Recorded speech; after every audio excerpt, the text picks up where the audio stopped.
was introduced this week to a soothing, sweet voice of wisdom, reason, and heart, that of Kuyak Ilarion Larry Merculieff. Kuyaks is a traditional title bestowed once in a generation that means extension, like as an arm extending outward to communicate, teach, and care. His service now extends internationally as a facilitator of the use of traditional ways of dialogue, decision-making, and consensus building, and talks about indigenous elder wisdom for modern times. His extensive writings, interviews, and wisdom are treasured worldwide. A link is below. He says, in these prophetic times, where human beings are pushing Earth Mother's life support systems to the brink, it is imperative to do whatever is possible to elevate human consciousness. We must heal the separation from self, others, and Mother Earth. This separation is the root cause of all human dysfunctions that are destroying Mother Earth and ourselves. Larry was one of the last generation of Aleuts of the Alaskan Pribilof Islands to receive a fully traditional upbringing. His 10,000-year-old culture has been amazingly successful, he says, because they strive to be real human beings, which means being present in the moment, living from the heart, in a whole new way than I've known this. In his culture, children watch, listen, and learn, never asking a question of any adult. The adult's job is simply to create the space for the child to learn and not to interfere with their sacred path. The child is seen as a spiritual being in human form. Very few words were ever spoken between Larry and his mentors. Care was taken never to traumatize the small spirit being.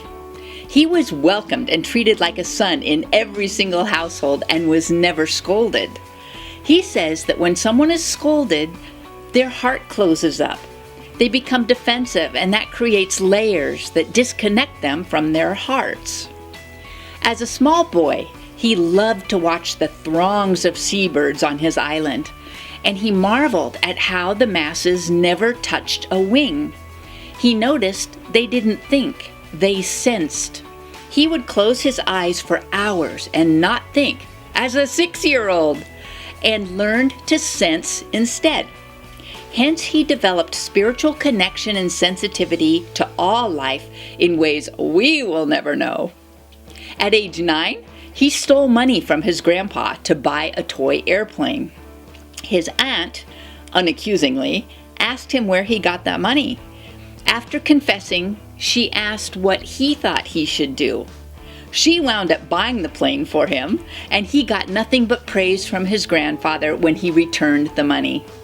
The good in children is celebrated, the bad ignored. This is also the mark of a true leader there, if they can see only the best in each person.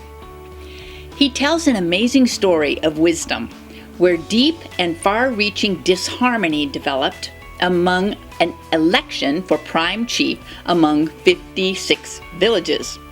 As a result, the elders took over the election process and declared that the winner would be determined by the one who would most accurately and positively extol the virtues of the other candidate. Wow! If only! Larry says the Alaskan natives call ours a reverse society, or inside-out society, where we have reversed the laws of living, the laws of nature. Where the heart was telling the mind what to do, the mind now tells the heart what to do.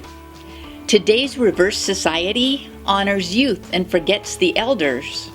We teach young people to compete rather than to cooperate, growing the ego rather than our connection to the divine.